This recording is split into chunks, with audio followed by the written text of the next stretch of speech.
नवरात्रि व्रत कथा लिखी हुई सुनने से मिलेगा अखंड सौभाग्य का वरदान।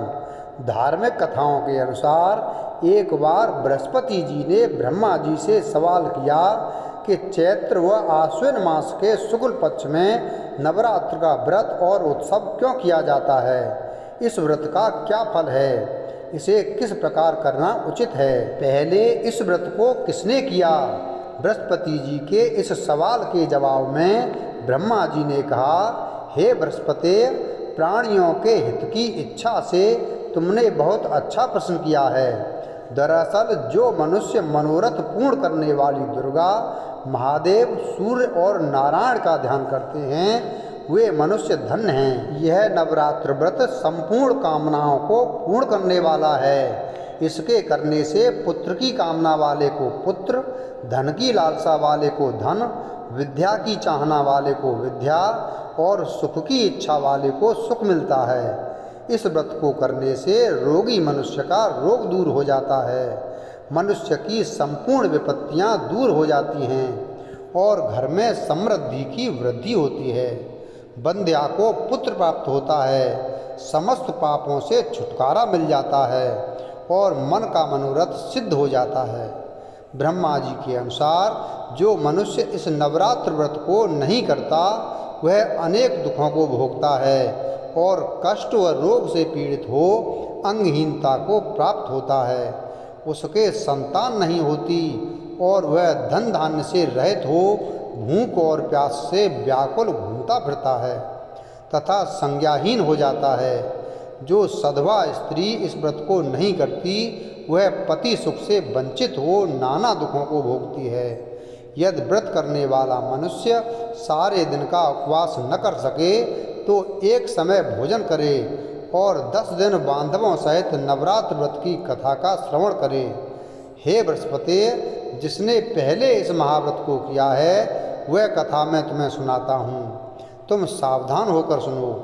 इस प्रकार ब्रह्मा जी का वचन सुनकर बृहस्पति जी बोले, हे ब्रह्मदेव, मनुष्यों का कल्याण करने वाले इस व्रत के इतिहास को मेरे लिए कहो, मैं सावधान होकर सुन रहा हूँ। आपकी शरण में आए हुए मुझ पर कृपा करो। ब्रह्मा जी बोले, प्राचीन काल में मनोहर नगर में पीठत नाम का एक अनाथ ब्राह्मण रहता था। वह भगवती दुर्गा का भक्त था। उसके संपूर्ण सद्गुणों से युक्त सुमति नाम की एक अत्यंत सुंदरी कन्या उत्पन्न हुई।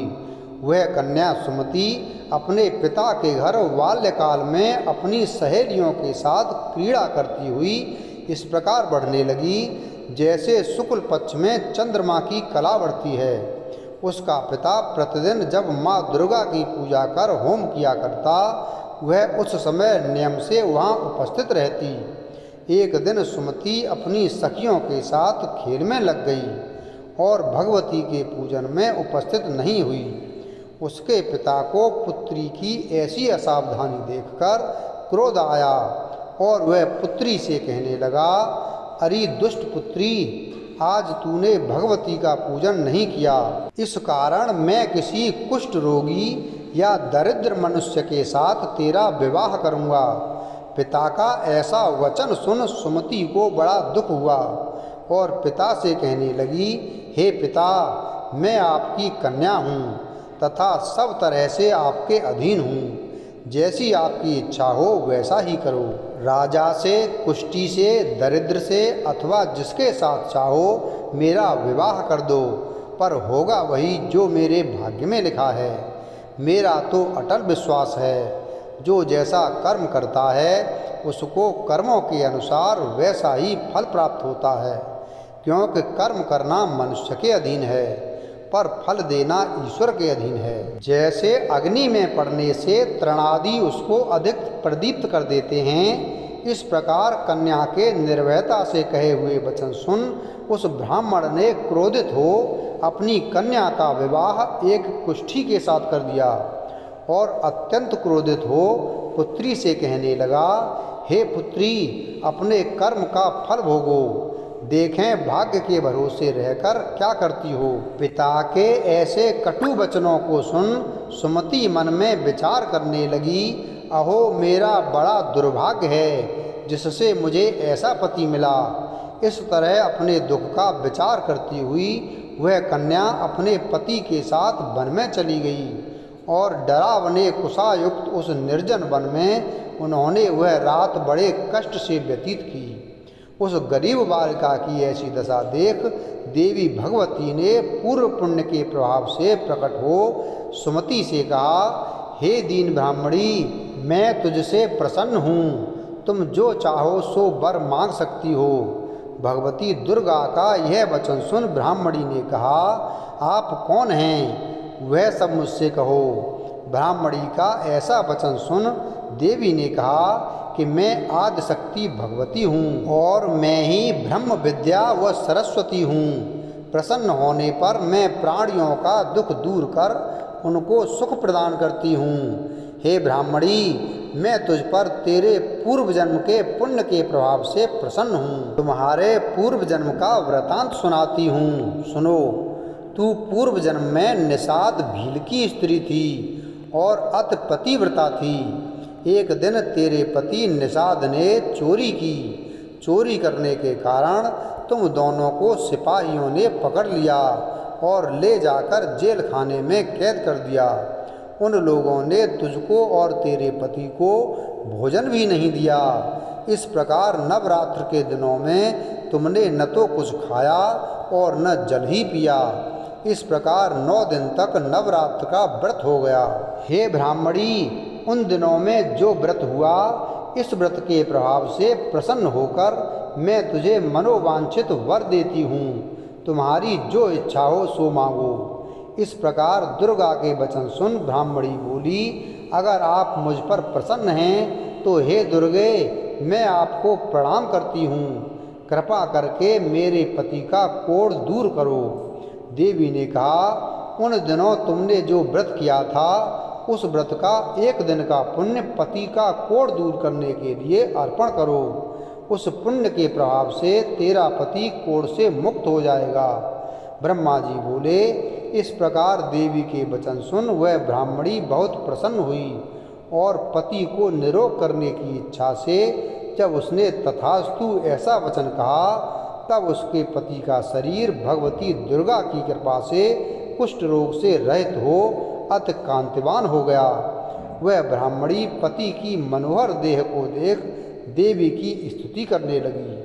हे दुर्गे, आप दुर्गति को दूर करने वाली, तीनों लोकों का संताप हरने वाली, समस्त दुखों को दूर करने वाली, रोगी मनुष्य को निरोग करने वाली, प्रसन्न हो मनोवांछित वर देने वाली और दुष्टों का नाश करने वाली जगत की माता हो।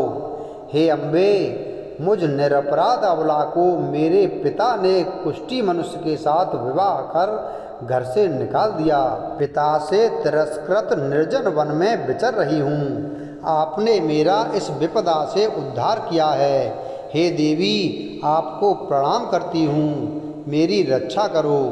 ब्रह्मा जी बोले, हे बृहस्पते, उस ब्राह्मणी की ऐसी स्तुति सुन देवी बहुत प्रसन्न हुई और ब्राह्मणी से कहा, हे ब्राह्मणी, तेरे उदालय नामक अति बुद्धिमान, धनवान, कीर्तिवान और जितेंद्रिय पुत्र शीघ्र उत्पन्न होगा। ऐसा वर प्रदान कर देवी ने ब्राह्मणी से फिर कहा कि हे ब्राह्मणी, और जो कुछ तेरी इच्छा हो वह मांग ले। भगवती दुर्गा का ऐसा वचन सुन सुमति ने कहा कि हे भगवती दुर्गे, अगर आप मुझ पर प्रसन्न हैं तो कृपा कर मुझे नवरात्र व्रत की विधि और उसके फल का विस्तार से वर्णन करें। इस प्रकार ब्राह्मणी के वचन सुन दुर्गा ने कहा, हे ब्राह्मणी, मैं तुम्हें संपूर्ण पापों को दूर करने वाले नवरात्र व्रत की विधि बतलाती हूँ, जिसको सुनने से मोक्ष की प्राप्ति होती है। आश्विन मास के शुक्ल पक्ष की प्रतिपदा से लेकर 9 दिन तक विधि पूर्वक व्रत करें। यदि दिन भर का व्रत न कर सकें तो एक समय भोजन करें। विद्वान ब्राह्मणों से पूछकर घट स्थापन करें और वाटिका बनाकर उसको प्रतिदिन जल से सींचें। महाकाली, महालक्ष्मी और महासरस्वती देवी की मूर्तियां स्थापित कर उनकी नित्य विधि सहित पूजा करें और पुष्पों से विधि पूर्वक अर्घ दें। बिजौरा के फल से अर्घ देने से रूप की प्राप्ति होती है। जायफल से अर्घ देने से कीर्ति, दाख से अर्घ देने से कार्य की सिद्धि होती है। आंवले से अर्घ देने से सुख की प्राप्ति और केले से अर्घ देने से आभूषणों की प्राप्ति होती है। इस प्रकार पुष्पों व फलों से अर्घ देकर व्रत समाप्त होने पर 90 दिन यथाविधि हवन करें। खांड, घी, गेहूँ, शहद, जौ, तिल, बिल्व, बेल, नारियल, दाख और कदम्ब आदि से हवन करें। गेहूँ से होम करने से लक्ष्मी की प्राप्ति होती है। खीर एवं चंपा के पुष्पों से धन की और बेल पत्तों से तेज व सुख की प्राप्ति होती है। आंवले से कीर्ति की और केले से पुत्र की, कमल से राज सम्मान की और दाखों से संपदा की प्राप्ति होती है। खांड, घी, नारियल, शहद, जौ और तिल तथा फलों से होम करने से मनोवांछित वस्तु की प्राप्ति होती है। व्रत करने वाला मनुष्य इस विधि विधान से होम कर आचार्य को अत्यंत नम्रता के साथ प्रणाम करे और यज्ञ की सिद्धि के लिए उसे दक्षिणा दे। इस प्रकार बताई हुई विधि के अनुसार जो व्यक्ति व्रत करता है उसके सब मनोरथ सिद्ध होते हैं। इसमें तनिक भी संदेह नहीं है। इन 9 दिनों में जो कुछ दान दिया जाता है उसका करोड़ों गुना फल मिलता है। इस नवरात्र व्रत को करने से अश्वमेघ यज्ञ का फल मिलता है। हे ब्राह्मणी, इस संपूर्ण कामनाओं को पूर्ण करने वाले उत्तम व्रत को तीर्थ, मंदिर अथवा घर में विधि के अनुसार करें। ब्रह्मा जी बोले, हे बृहस्पति, इस प्रकार ब्राह्मणी को व्रत की विधि और फल बताकर देवी अंतर्ध्यान हो गईं। जो मनुष्य या स्त्री इस व्रत को भक्ति पूर्वक करता है वह इस लोक में सुख प्राप्त कर अंत में दुर्लभ मोक्ष को प्राप्त होता है। हे बृहस्पति, यह इस दुर्लभ व्रत का महात्म्य है जो मैंने तुम्हें बतलाया है। यह सुन बृहस्पति जी आनंद से प्रफुल्लित हो ब्रह्मा जी से कहने लगे कि हे ब्रह्मदेव, आपने मुझ पर अति कृपा की जो मुझे इस नवरात्र व्रत का महात्म्य सुनाया। ब्रह्मा जी बोले कि हे बृहस्पति, यह देवी भगवती शक्ति संपूर्ण लोकों का पालन करने वाली हैं। इस महादेवी के प्रभाव को कौन जान सकता है। बोलो देवी भगवती की जय। वीडियो अगर पसंद आया हो तो वीडियो को लाइक करें, चैनल को सब्सक्राइब करें और बेल आइकन प्रेस करें। धन्यवाद।